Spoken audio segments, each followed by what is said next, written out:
So one of the major reasons for starting this fellowship is, as we discussed in the morning, was to understand the importance of introspection and pause, and secondly, it was to help us all to face and live positively in this degenerated sick society.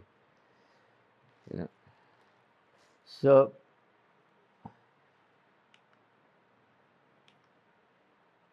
no, I think on.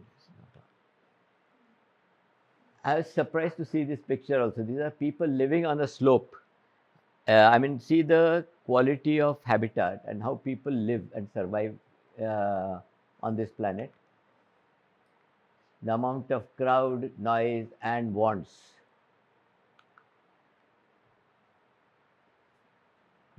The natural exploitation of nature. Sometimes these fires are put on purpose, especially in Amazon and all that. And then you have these, part of the jungle is fresh and still there, and the rest of it is charred wood. So that people want to have soya plantations or maize plantations. Exploitation of nature, animals. Look at he'll be killed and all the skins would be collected.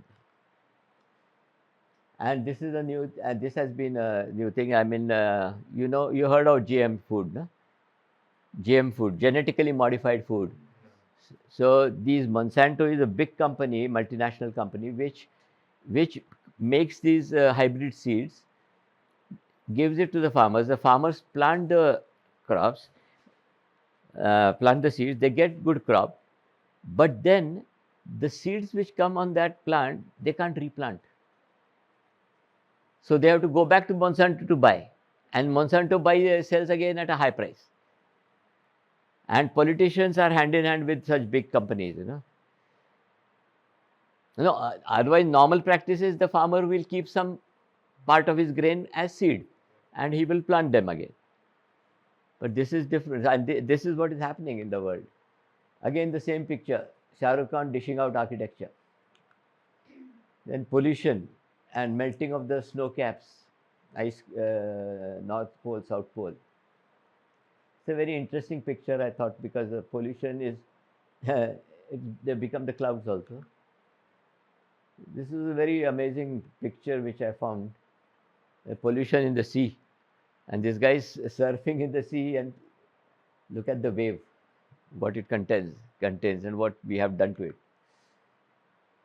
Again, pollution, chemical foam, garbage. Look at the two extremes on both sides. Then too much information and too much distraction. Too many, what are they called? Social media and all those things. Superstition and this thing, blind faith and superstition. Yeah, Baba, Bandhu Baba, sitting there. Then earlier I used to think it's a good thing, and it's a symbolic reverence for the banyan tree, So that means, but it is only this thing because they are asking for something in return. The same women and their husbands will go and cut banyan trees on the road, and they are never planted. Like we ourselves, from our fund, we have planted thousands of trees and hundreds of banyan trees, lots of banyan trees also. But here, this is only blind faith. Gender inequality. Can you see? And still there in the society. The wife is carrying the burden. The husband is smoking away. Then these dirty politicians. I mean, you must have seen this everywhere in Maharashtra now because of elections. Everywhere it's there. And they have all these chapchas, all the students, supporting them and their pictures also, because they like to take their pictures on that. But I am showing this to you because the next slide, is something very beautiful, which I saw in Kolhapur only as a satire or to criticize this. They had this. Like dogs giving good wishes to this guy, like the politicians are doing. So, and within a few days it was removed. But but I like this slide and I could manage to take a picture of it. It was at Rankalavesh. And look at this guy. Again, he's coming to power. There's only one way to live, the Trump way. And this board is in this situation in Mumbai because he has bribed the politicians there to erect his Trump Tower in Mumbai. And look at, and this is the Trump way to live, what you see below. And these are the politicians, and this is in a semi-developed country. This is in the parliament house of that country. The fight going on is not on the road. This is in the parliament, in the assembly. I mean, we are used to it. Even in India, we have that in Lok Sabha, we have that in Vidhan Sabhas also. And these politicians, when they go crazy, and when they want to get votes and all that, they will hype up the nationalism. Hamara desh, hamara, fight for India, and then they will have wars. And thousands of civilians and innocent people will die. So much is happening today also. Palestine, and then that Syria, then Ukraine. See how this building was earlier, and now this portion is this. Such architectural heritage also getting destroyed. And now when there is so much this thing in the society, uh, power, greed and all that, then people have insecurity. So when they have insecurity, they would have all these CCTV cameras and high walls and fences. So there's a small saying which I read somewhere, it's very beautiful. So it's not the correct thing, words that I may be using. I said, so instead of having high walls, let us have longer tables. So high walls will prevent people from coming, but if you have longer tables, you'll invite people to come and eat with you. Look at the iniquity now. Now this single guy, single person, single family house, 28-storied house, thousands crores of rupees, and this is the jet which he gifted his wife on her birthday, and this is the jet he has brought for his personal use recently. This is his son's wedding, which cost 5,000 crores. All the pre-wedding functions, events, where all the big celebrities were invited and all that, and jets, special jets were flown to the two pre-wedding events. 5,000 crores. We have a tough time, with my clients also. Like they are rich clients, of course, but still they have a tough time in collecting 130 crores, 40 crores for a cancer hospital which I'm designing now. Its design is ready, but the work is not started because they are gathering that money. Now 130 crores for a 350, 400 bedded cancer hospital, which would serve so many people, which would be of use to so many people. We have so much time, and this guy is squandering away 5,000 crore on a wedding. Isn't it crazy? I mean, I just can't imagine. And so many villages could be adopted, so many hospitals can be built, so many schools, so much could happen. And this is another crazy guy, but he paid the price for it. The Shah of Iran. I went to Iran in 1976, I think, 75, 76, because I wanted to see the site for the Pahlavi National Library in Iran, because I took part in the international design competition for that design. I was 24, 25 years old. And then I went to Europe also, but then I went to Iran to see the site, the beautiful site, and just after that, the results were announced. A German firm got the first prize, but just after that, the revolution happened, Ayatollah Khomeini came in. It was again worse in the opposite direction, and Shah was thrown. He spent $2,500 million on this party, where he invited guests from many countries. This is the dining table in one of the shamianas that is made here, and he set this all up in a desert. But 2,500 million in 1971, and the people were upset with this also. But it was all inside within. So when I went there also, when we used to talk about the Shah or the politics, I had some young friends. I made some young friends there. So they would say, slowly. I said, why? Their Savak. Savak was their secret service agent. So they may hear you, and you may be punished. So that was the case long back. This is another crazy guy, the Sultan of Brunei, one of the richest guys in the world. He has I think, with a gold-plated car. And this bottle, what would be the price of this martini? What would be the price? It's written there, but you may not be able to read it from there. It is 98,000 pounds, British pounds. So that is almost 1 crore rupees. Now look, and why all this? I mean, and intoxication and just to show off. I mean, I drink sometimes, but I don't mind Indian vodka or Swedish vodka. I mean, both the results are the same. So, कुछ फर्क ज़्यादा फर्क नहीं पड़ता. So, but this is 1 crore people spend on this work. And on the other side, we have this. We have people living in this poverty. We have people, and see the iniquity in the society. And this is causing a lot of problems also. See the iniquity here. We have 13 floors of this building reserved for cars, car parking. And just across the road, this guy is sleeping like this. Where is our conscience?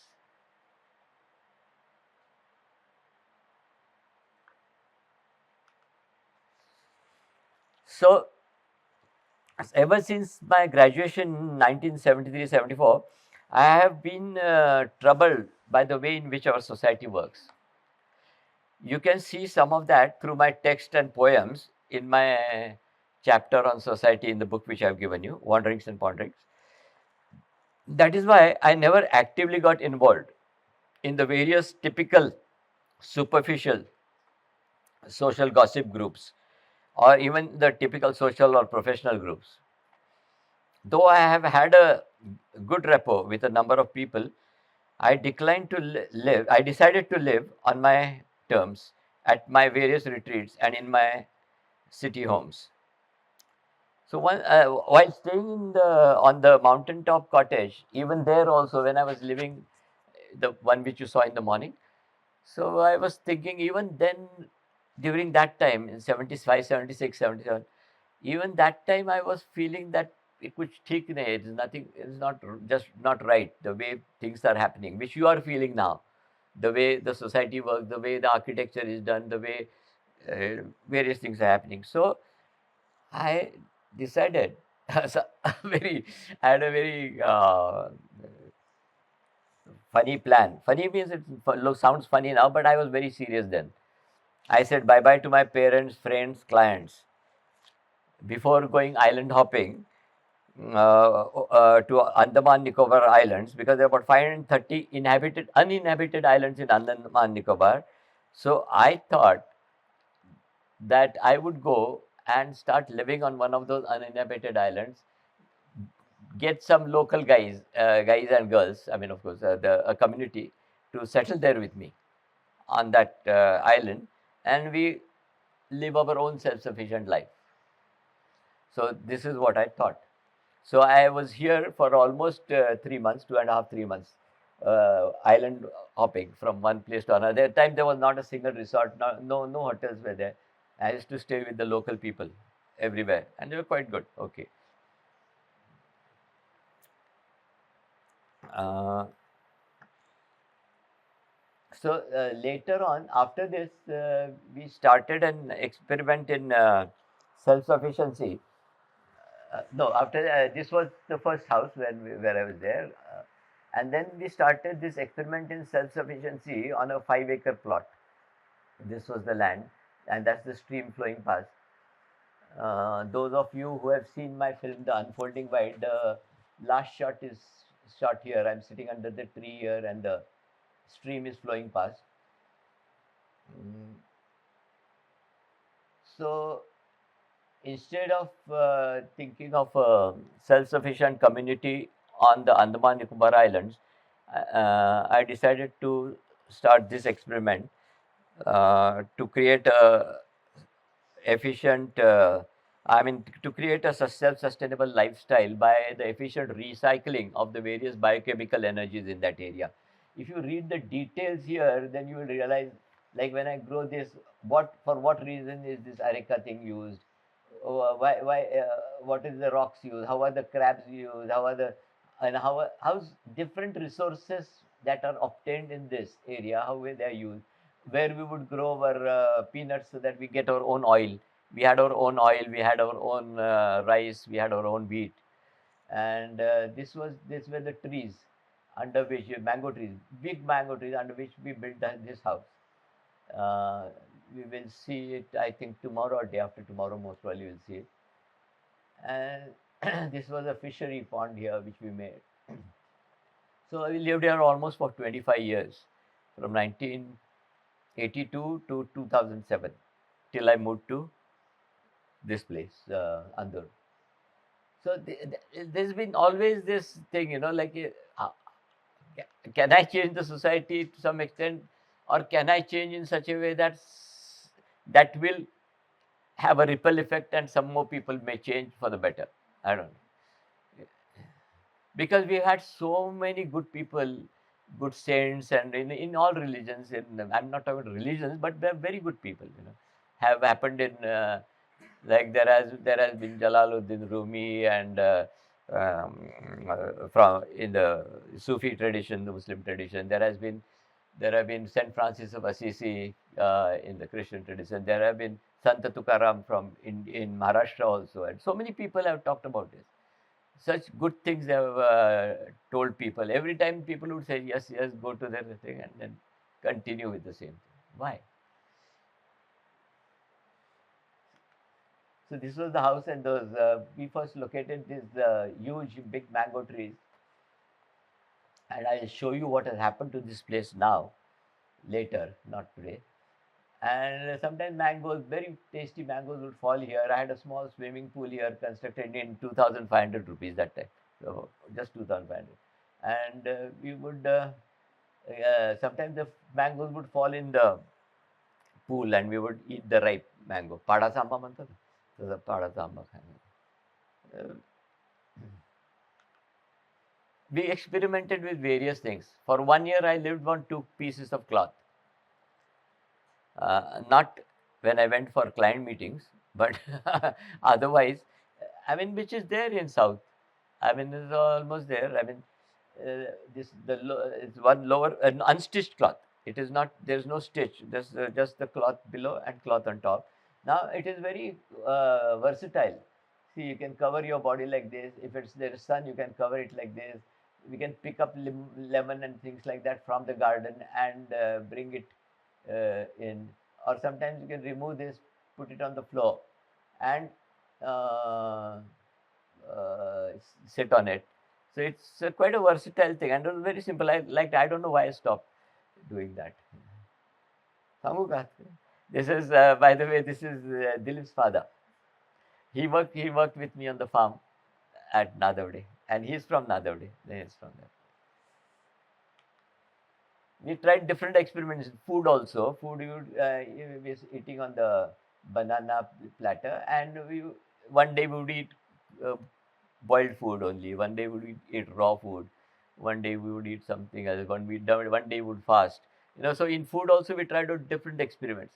It's basically because the way the society was functioning was just not right for me, and I had to find a way myself. We have another, this is not Bidu, this was Wow. This guy sitting here.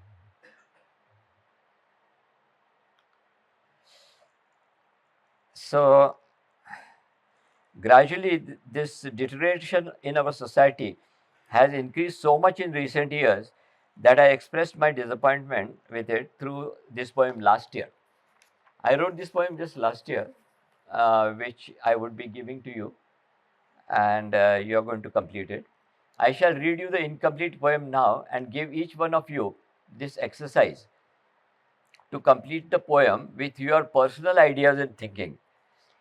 I shall read you my last few verses on 25th evening after you finish reading yours and after listening to yours. There is no, so 25th evening expression would most of the time would be consumed by your poetry reading only. So there is no particular right ending.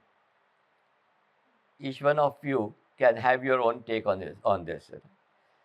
So should I show the poem here or read it? Or I can show it, no? So if you don't get my words right. So this is my stand in today's society. It's a question mark. Why and how do I continue to live and work in this society that is suffering from the fatty degeneration of its conscience? I have put them in inverted commas because this is not my word. They are not my words. These are the words of another great guy called Palkiwala, Nani Palkiwala. Fatty, the society which is suffering from the fatty degeneration of its conscience. In a society that is possessed by an endless, insatiable greed with that single minded pursuit of money, greed to have more and more money, gold, more property, vehicles, gadgets, and whatnot. A pursuit that naturally creates greater iniquity and blatant social injustice.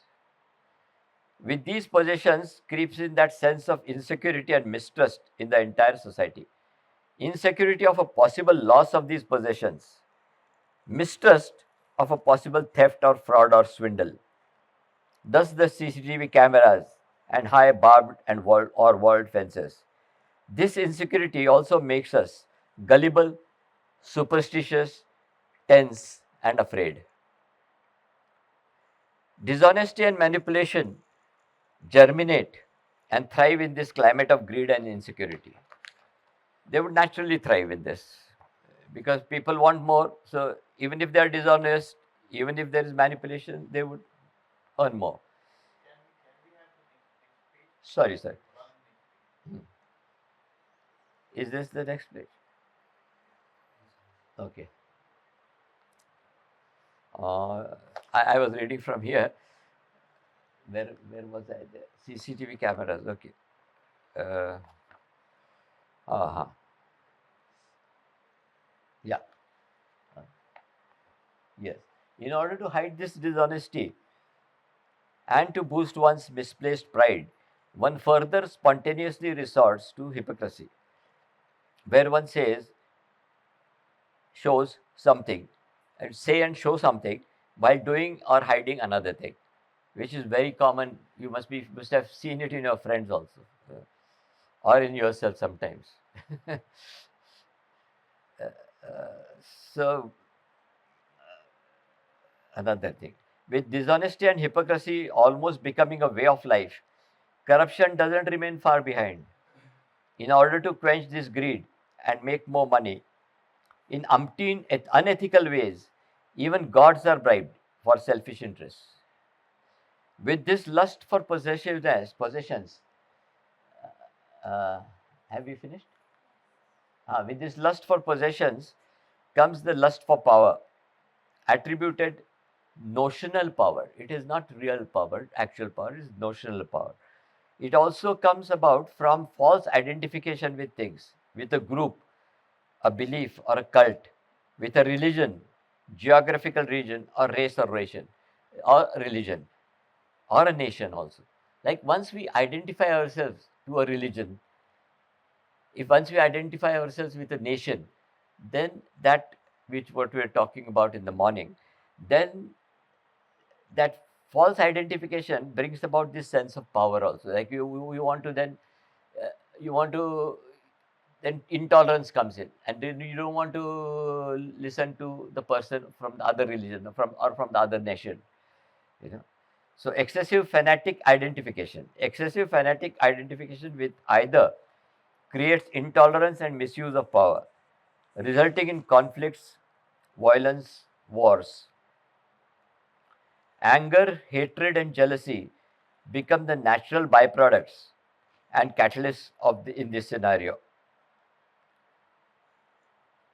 Actually, this is what Gandhi had said, I think, Gandhiji, and later on, uh, in the Woodstock Music Festival, Jimi Hendrix had put this in his lyrics also. If only this love of power was replaced by the power of love, this is very beautiful. We would see a very beautiful, loving world. You get it? Now, what you see is love of power. All power hungry politicians and this Putin or that other guy, who's that chap, Netanyahu, and so many people like that. And so, if that love of power was replaced by power of love, the power of love is really great. We would see a very beautiful, loving world. This increasing consumerism with the continuous gratification of senses and inhuman commodification of everything, of art, culture, humans, values, and feelings, takes its toll on Mother Nature with her endless exploitation at all levels. This is a very interesting aspect to understand. We have even commodified, you know what is a commodity? You buy commodities. Commodities can be bought, sold, wasted. But that way, love, emotions, friendship, everything has been commodified. Our human relationships also have been commodified.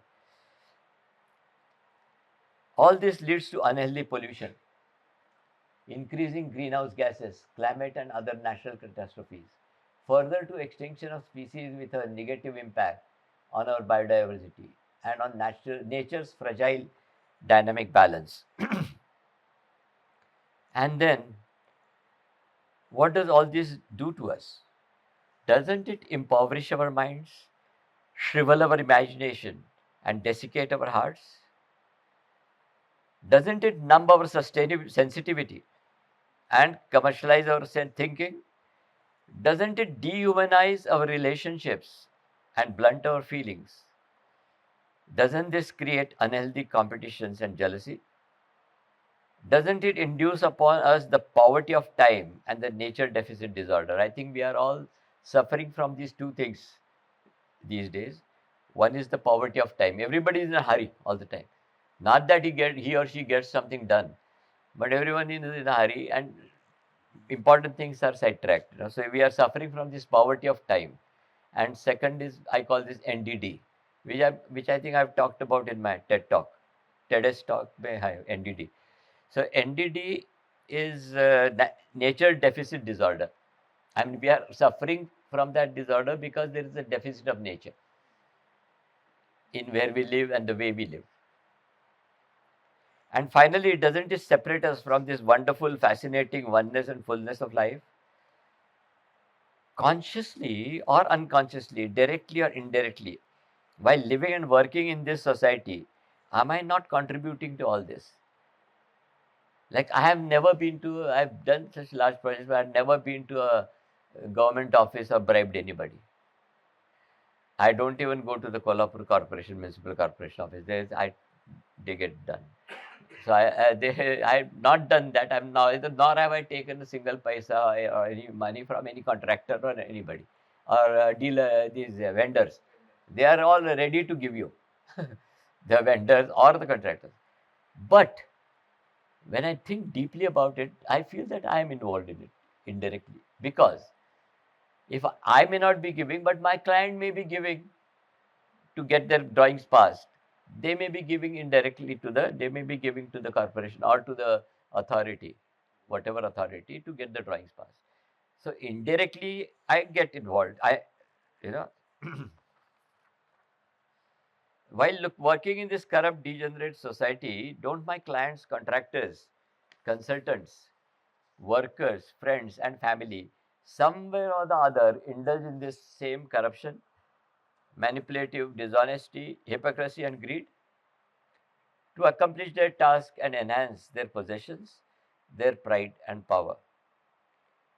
Doesn't doesn't all this doesn't all this somehow get subtly entrenched in my work and become an integral part of my creations? So what do I do now to stay clear of these undesirable traits and characteristics of the society?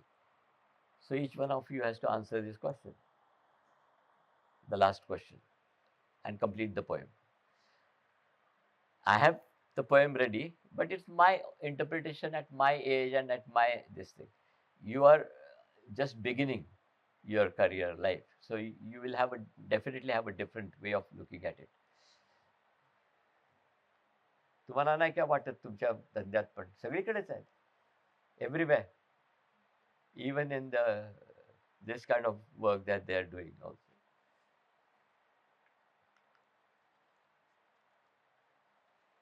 Sorry, I forgot to. So doesn't all this somehow get subtly entrenched in my work and become an integral part of my creation? So what do I do now to stay clear of all these undesirable traits and characteristics of the society? So this poem has been sent to you by Dilip on the group, and I'll give you 4 copies, one for each room, printouts.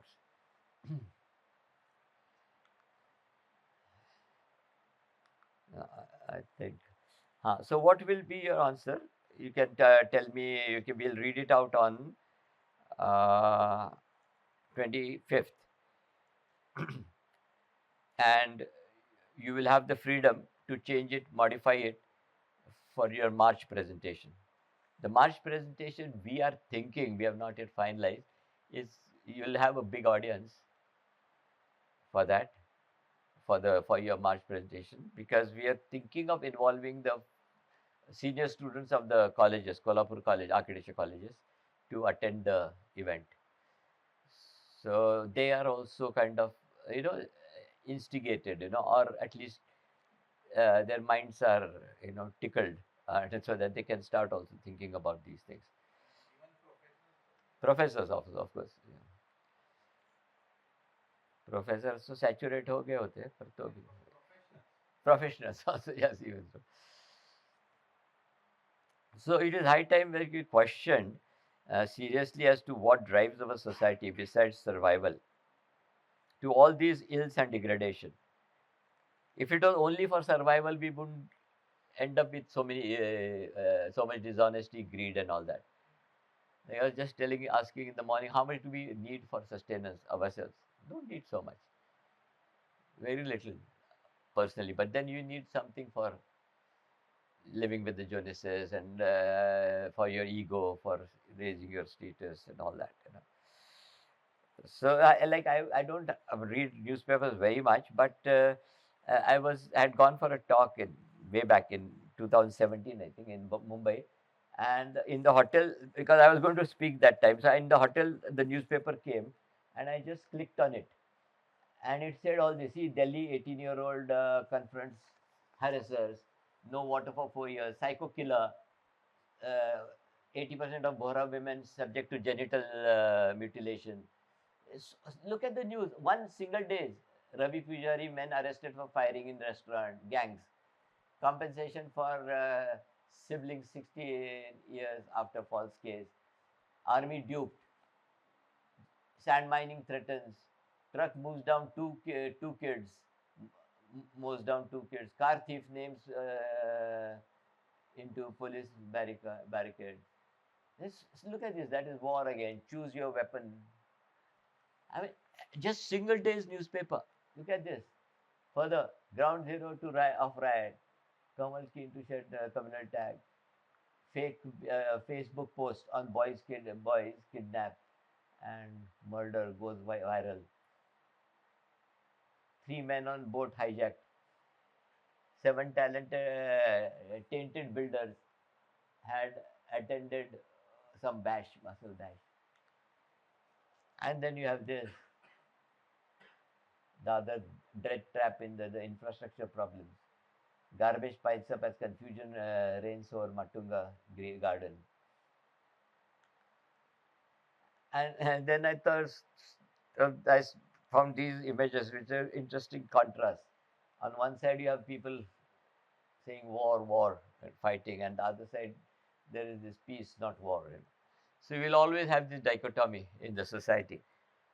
There are some people who are for peace, some people who are for war. Someone with the gun, someone with the guitar.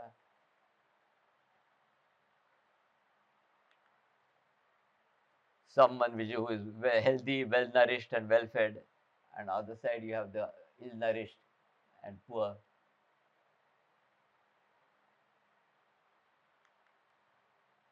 On one side you have a casualty from the war, on the other side you have the guy, fully drunk with the bottle in his hand. See the contrast in the society, and there are so many things happening in between these two. You have the fashion parade on one side, and then you have this poor suffering refugees on the other side, refugees of war or maybe floods or whatever, but there you have them here. I feel that to a large extent, it is our basic self-centered, anthropocentric standpoint, which we saw in the morning, and attitude that is mainly responsible for our present behavioral patterns. This tends to give too much importance to the outer, the physical, tangible, and the measurable commodities and possessions, rather than our inner psychological, intangible, immeasurable values and feelings. We are also giving undue importance to the measurable rational knowledge, data, tools, and methodology. Like knowledge is basically, which is measurable, it is data, it is tools and methodologies, and rather than on the immeasurable intuitive attitudes and values in life which constitute wisdom. Numbers have become more important. How much do you earn? How big is your house? How many bedrooms? How many servants do you have? How much do your cars and gadgets cost? How big is your TV? How many marks did you get? So all numbers, numbers. Whereas feelings and values like love, friendship, honesty, peace, and happiness cannot be measured. To me, this intangible, immeasurable dimension of life is of utmost importance, as that is what decides our standpoint as well as our every action in our lives. This is one of my favorite slides, uh, which I had sent to my daughter also. She also liked it so much, she printed it and put it up in her room also.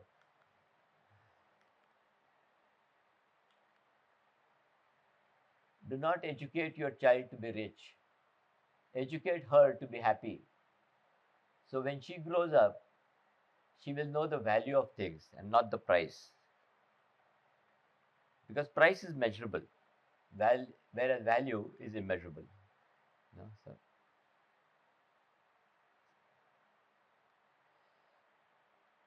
this is something like your parents are trying to educate you to become money making machines, money earning machines. Isn't that right? Hiba. Also, no? But your parents want you to sort of get onto this thing, get married, start working. Get a job, start working.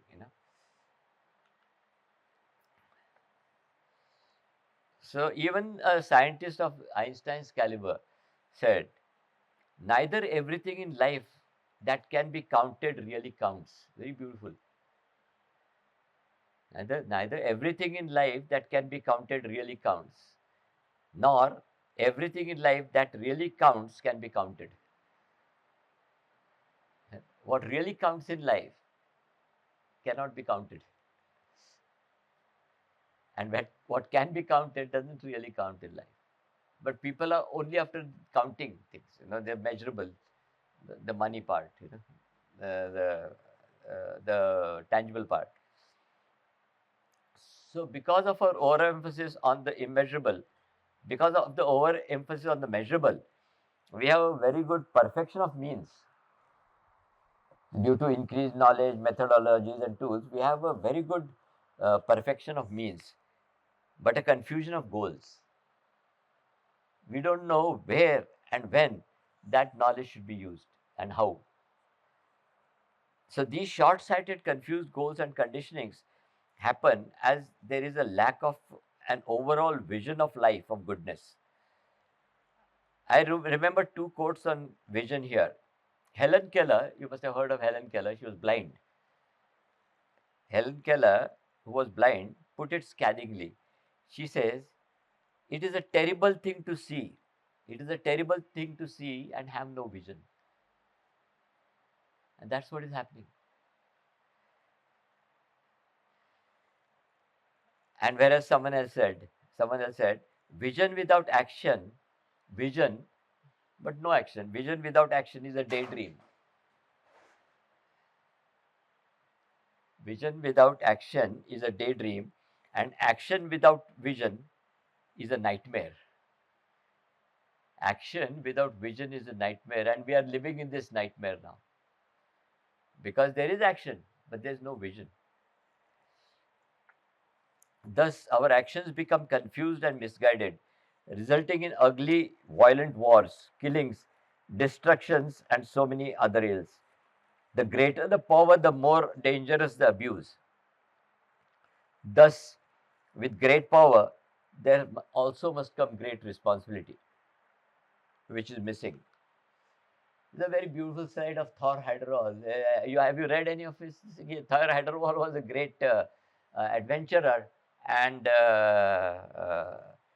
he sailed the Atlantic, cross Atlantic or Pacific, in a reed boat. The Ra expedition, it is called the Ra expedition. He made a reed boat like the olden times, early days, and he sailed alone in that. And he says these words beautifully. He said, "Borders? What borders? I've never seen one." He has traveled across the globe. He said, "I've never seen one, but I have heard they exist in the minds of some people." And that is what is causing the problem. Division, dividing each other from each other. Like this is the border when I went to Netherlands and Belgium. One side is Netherlands, one side is Belgium. If I put my chair in Belgium and put my sandwich in Netherlands, I can, or you can be in Netherlands, I can be in Belgium. If I put my chair, it's so simple. It's all man-made. It's all notional. There was no nationalism. There were no nations till the end of the 17th, 18th century. 18th century, no, there were no nations. Each one was working for his village, for his community, for his this thing were there, but no uh, nations as such, and no this thing. So it is so simple. I've been to Kenya and Uganda, and we went in a safari, racing the jeep, and we just the Serengeti Park is in both the countries. So we just went across. We went to Uganda, came back. So it's all notional. Even the border between India, Pakistan, India, China, and that is causing so much problems now.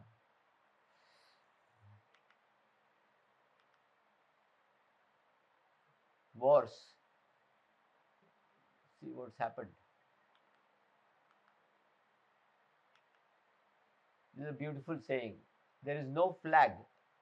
People talk much about their flag and patriotism. There is no flag large enough to cover the shame of killing innocent people. Or either war is obsolete or men are. If we keep having wars, we will be obsolete. People will be obsolete. Otherwise, if we have to survive, we'll have to make our wars obsolete. Obsolete means non-existent. Non-existent. There is a very beautiful small clip of J. Krishnamurti. He must be nearing 90 years now, but Just see if the volume is right, Dilip. No, no, this volume is not right. I wonder why human beings throughout the world don't see this simple fact that you cannot possibly have peace on earth if you are nationalistically divided. Nationalism is merely the glorification of tribalism. And every politician right throughout the world maintains this tribalism, this division. This has been the history of mankind. And nobody has applied his mind and said, look, let us stop all this.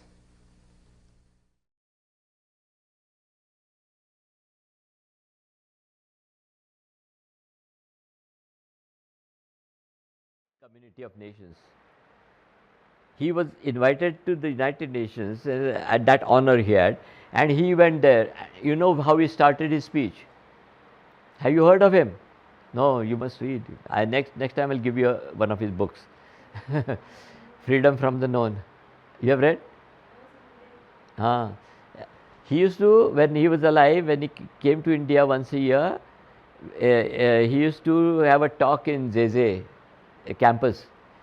I have attended that talk as a student. I was a kid that time. I was a student. I have attended his talk in the, you have these nice old trees, big trees and all that. You sit under that and talk. When he addressed the United Nations, he said to all of them, sirs, he said, sirs, can nations ever be united? Nation itself is a divisive concept. It's a paradox in terms. So he says, can nations ever be united? So this United Nations is a farce. It is a farce. What are they doing to all these wars? And nothing they are doing.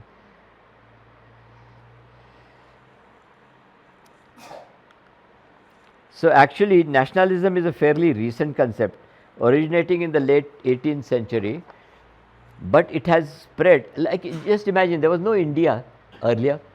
When after British came and all that, then earlier they were smaller, smaller kingdoms and things like that, and so, or smaller towns and cities. So after the British, it became one. I mean, that became one along with Pakistan, and that was again split. But it has spread like an epidemic in these 2 centuries. So much human suffering can be attributed to it. Albert Einstein calls nationalism an infantile disease. Einstein, he was a great humanitarian, calls nationalism an infantile disease. It is the measles of mankind, he says. Whereas George Orwell, another great writer, says, George Orwell says that nationalism is power hunger tempered by self-deception. It is self-deception. We are deceiving ourselves by identifying ourselves to a small region and then fighting over it. So these wars, unfortunately, these wars are considered heroic and patriotic. So you have to think about this also. I have been invited to for this flag hoisting at various occasions, some places, schools, colleges, and all that. I never gone anywhere. I never gone to any of this flag hoisting. When India was celebrating its 75th independence, they asked everyone to put that small flag cloth in their house, Without any respect, it would go later on, get spoilt, and all that. But what I did instead was, we selected about 15 almost NGOs which were doing good work for humanity, and we gave 75,000 rupees each to these 15 NGOs. So I thought that was my way of looking at those 75 years, rather than putting a flag up there on the house.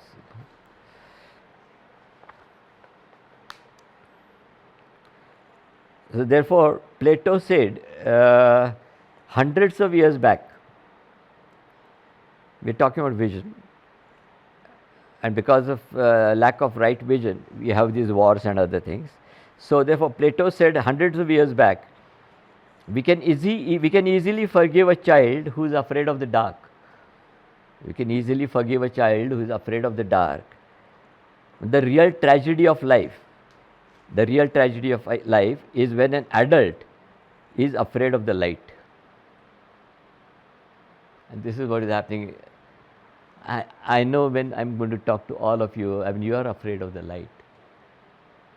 I hope you are not. I hope you. No, because how do I do this? How do I do this? You need to have the guts and the courage. You have to face the light. Don't be afraid of the light. Today's overall world crisis can be equated to the crisis of the human consciousness and in the human conscience. So that is where how we can summarize it. The present state of our society is also driven by a sense of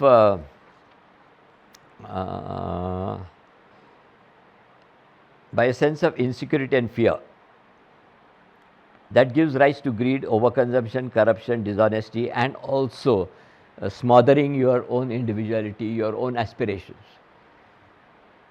Because you are afraid, what will happen next? Insecurity hai. Kya hoga? Kaisa hoga? What will people think? What will my parents think? This, that. So you smother your own self,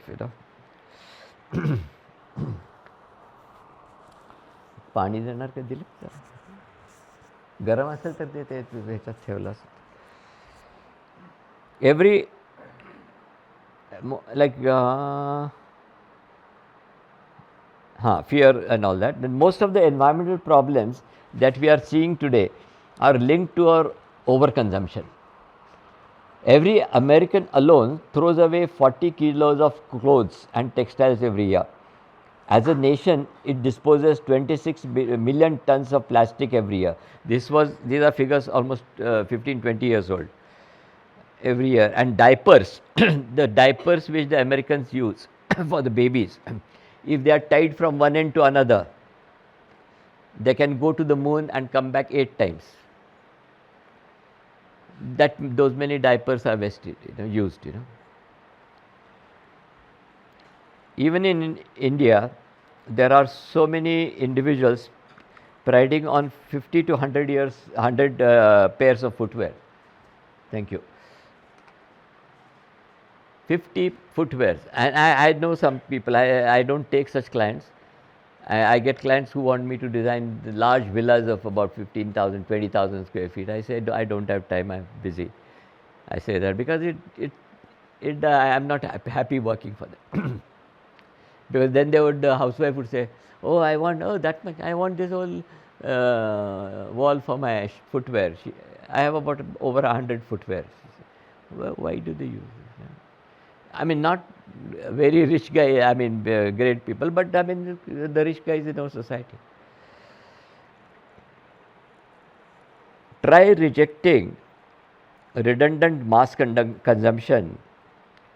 Try rejecting this redundant mass consumption and experience the fun, excitement, and happiness with a minimalist, necessary consumption. Our upbringing has been such that all these deformities and traits are considered normal, as expressed in my poem below. These poems are contextual, that's why I am reading them, but actually they are there in my book also.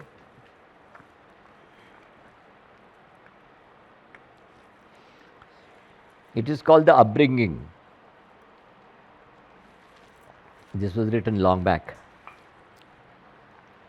We are brought up in a society that teaches us to kill, to compete, hate, possess, to feel insecure, jealous, angry, excited, afraid. Our thoughts, speech, and actions, consciously or unconsciously, convey these to each other.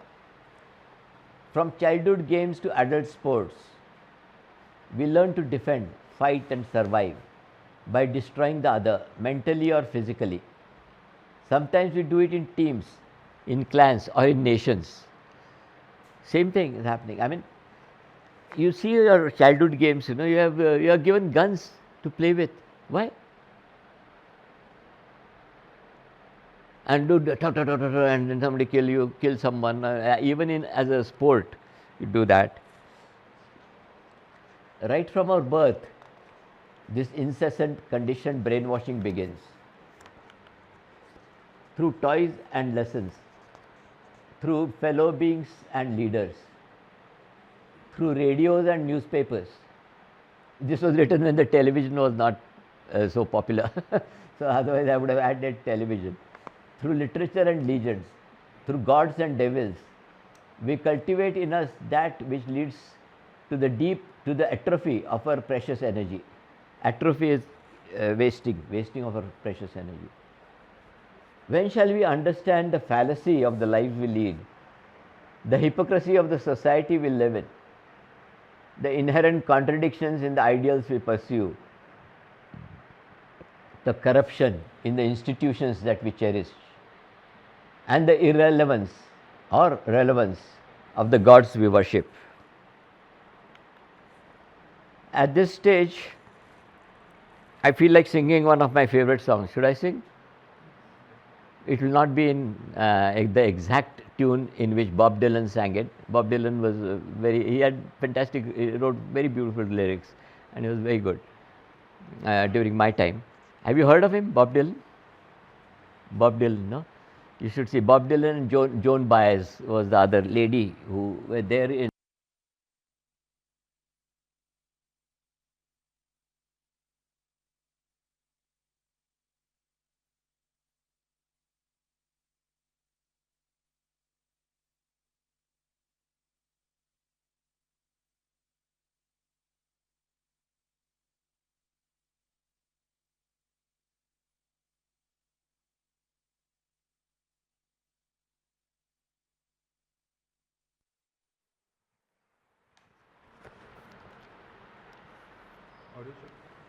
Hello, hello, okay. Partner is it? The title of this song is "How many miles, how many roads must a man walk down?"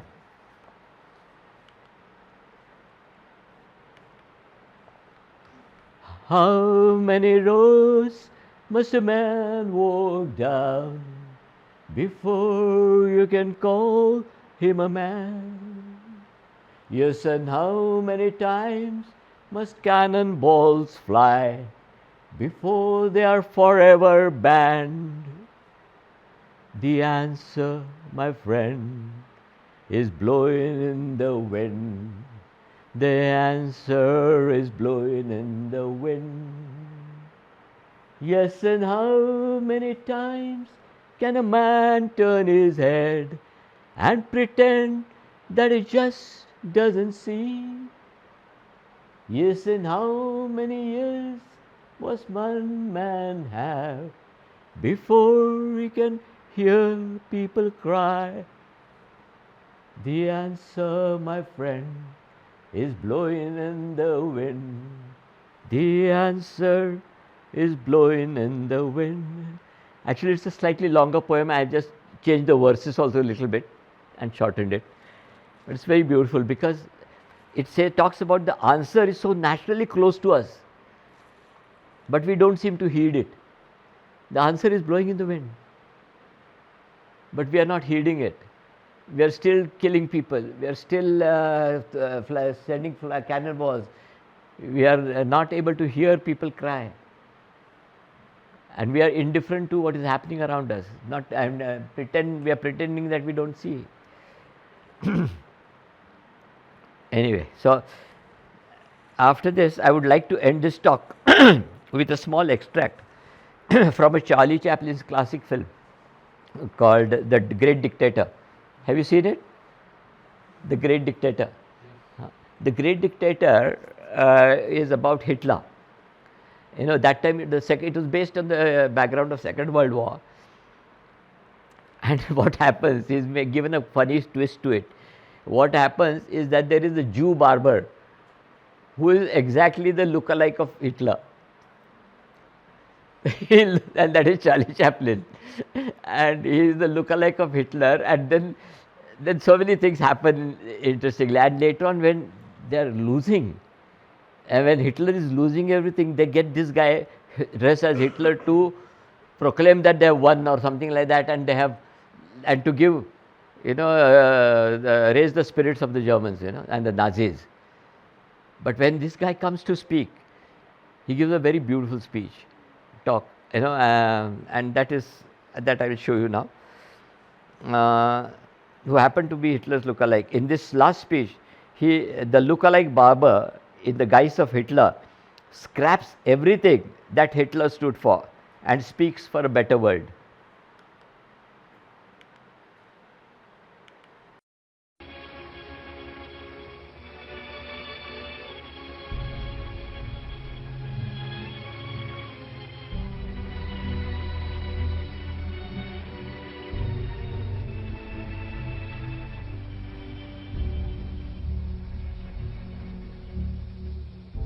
I'm sorry, but I don't want to be an emperor. That's not my business. I don't want to rule or conquer anyone. I should like to help everyone if possible. Jew, Gentile, black man, white. We all want to help one another. Human beings are like that. We want to live by each other's happiness, not by each other's misery. We don't want to hate and despise one another. In this world, there's room for everyone, and the good earth is rich and can provide for everyone. The way of life can be free and beautiful. But we have lost the way. Greed has poisoned men's souls, has barricaded the world with hate, has goose-stepped us into misery and bloodshed. We have developed speed, but we have shut ourselves in. Machinery that gives abundance has left us in want.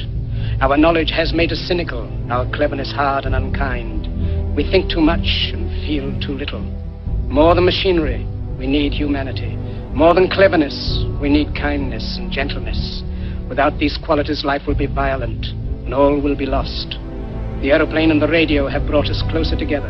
The very nature of these inventions cries out for the goodness in men, cries out for universal brotherhood, for the unity of us all. Even now, my voice is reaching millions throughout the world, millions of despairing men, women, and little children, victims of a system that makes men torture and imprison innocent people. To those who can hear me, I say, do not despair. The misery that is now upon us is but the passing of greed, the bitterness of men who fear the way of human progress. The hate of men will pass, and dictators die, and the power they took from the people will return to the people, and so long as men die, liberty will never perish. Soldiers, don't give yourselves to brutes, men who despise you, enslave you, who regiment your lives, tell you what to do, what to think, and what to feel, who drill you, diet you, treat you like cattle, use you as cannon fodder. Don't give yourselves to these unnatural men, machine men with machine minds and machine hearts. You are not machines, you are not cattle, you are men. You have the love of humanity in your hearts. You don't hate, only the unloved hate, the unloved and the unnatural. Soldiers, don't fight for slavery, fight for liberty. In the 17th chapter of St. Luke it is written, the kingdom of God is within man, not one man nor a group of men, but in all men, in you. You, the people, have the power to create machines, the power to create happiness. You, the people, have the power to make this life free and beautiful, to make this life a wonderful adventure. Then in the name of democracy, let us use that power. Let us all unite. Let us fight for a new world, a decent world, that will give men a chance to work, that will give youth a future and old age a security. By the promise of these things, brutes have risen to power, but they lie. They do not fulfill that promise. They never will. Dictators free themselves, but they enslave the people. Now let us fight to fulfill that promise. Let us fight to free the world, to do away with national barriers, to do away with greed, with hate and intolerance. Let us fight for a world of reason, a world where science and progress will lead to all men's happiness. Soldiers, in the name of democracy, let us all unite!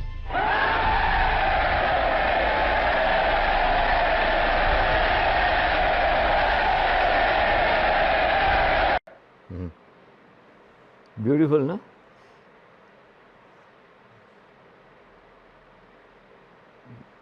This was done so many years ago, but it's becoming worse today.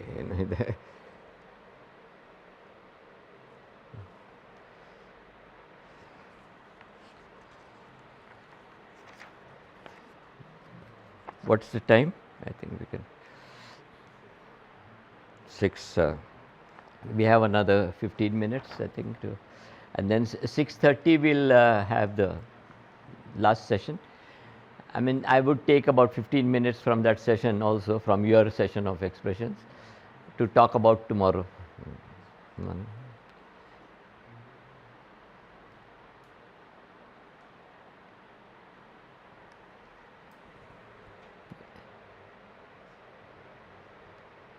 Anything you want to discuss on what we talked today?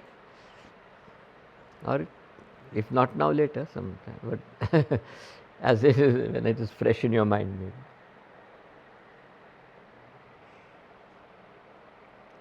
Regarding these things, Kabir Das, the Bari, Sorry? regarding these things, the greed, the things, Kabir Das has written a doha, and he's saying that Kabir. Kabir Das, Fantastic. Yeah. so he's saying something I don't know proper.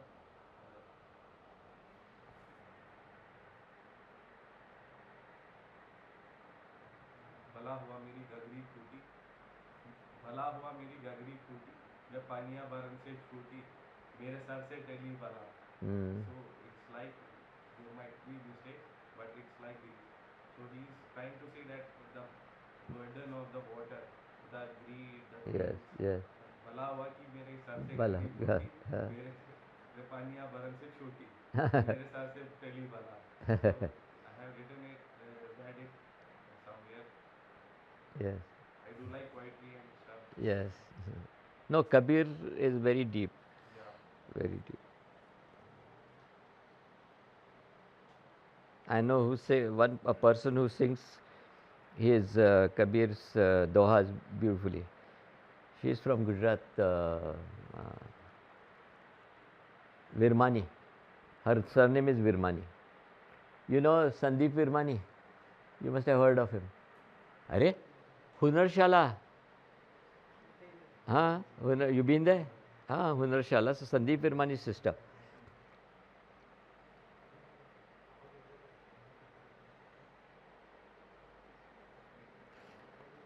Any one of you wants to contribute? I mean, you need not ask a question. You can contribute like he has.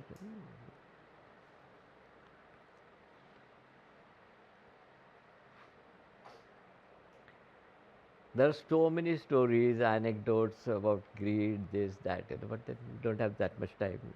We just go to touch upon these issues as we go.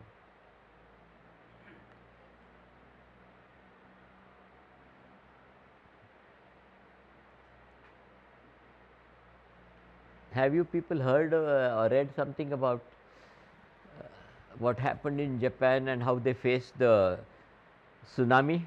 They had a big catastrophe, no, of the tsunami. It happened in Tamil Nadu also, on the coast also, on the coast there.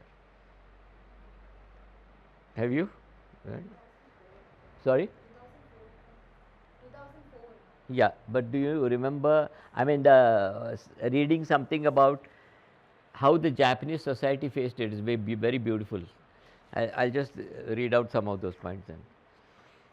Because only in Japanese society we see some signs of sanity as seen from their behavior during the catastrophic tsunami. It offers us so many lessons. The first lesson is the calm. The calm, not a single visual of chest beating and wild grief. Sorrow itself has been elevated. In India, अगर कुछ होता है तो एकदम रोते हुए चिल्लाते हुए सब ये करेंगे, and then TVs would sort of focus on that. The dignity. The second thing we'll get to learn from this tsunami is the dignity. Disciplined cues for water and groceries, not a rough word or a crude gesture. यहाँ एक दूसरे को पीछे कर देंगे, आगे जाएंगे. Why? The ability, the incredible architects, for instance, buildings swayed but didn't fall. The grace, people bought only what they needed for the present, so everybody could get something. That is beautiful. Here people will hold. In this catastrophe we may not get it next week, so hold for 2 months. No, the Japanese people bought only what they wanted. Each one bought that and each one got it.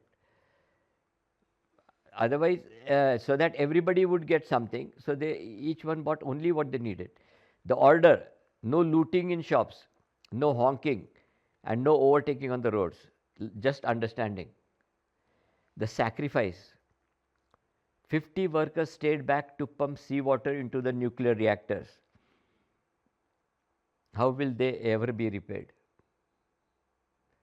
The tenderness: restaurants cut prices. Restaurant cut prices. An unguarded ATM is left alone. The strong cared for the weak. हमारे यहाँ जरा scarcity हो, जरा problem हो, तो the restaurant people will raise their prices. Hotels will hike up their tariffs. Why? The training, the old and the children, everyone knew exactly what to do because they had this emergency catastrophe training. No? So when a catastrophe, when earthquake strikes or when a tsunami comes, where they should go, what they should do, how they should behave, was trained. They were trained. The media, they showed magnificent restraint and in their bulletins. हमारे यहाँ बहुत ऐसे pictures डाल के exaggerate करेंगे. वहाँ पे they showed magnificent restraint in their bulletins. No silly reporters, only calm reportage. And this is the last one, is the conscience. Very beautiful. When the power went off in a store, supermarket, in a store, when the power went off, the people who had purchased something, they kept it back on the shelves and waited for the power to come. हमारे यहाँ क्या करेंगे? Power चली गई तो और run. This is what is important.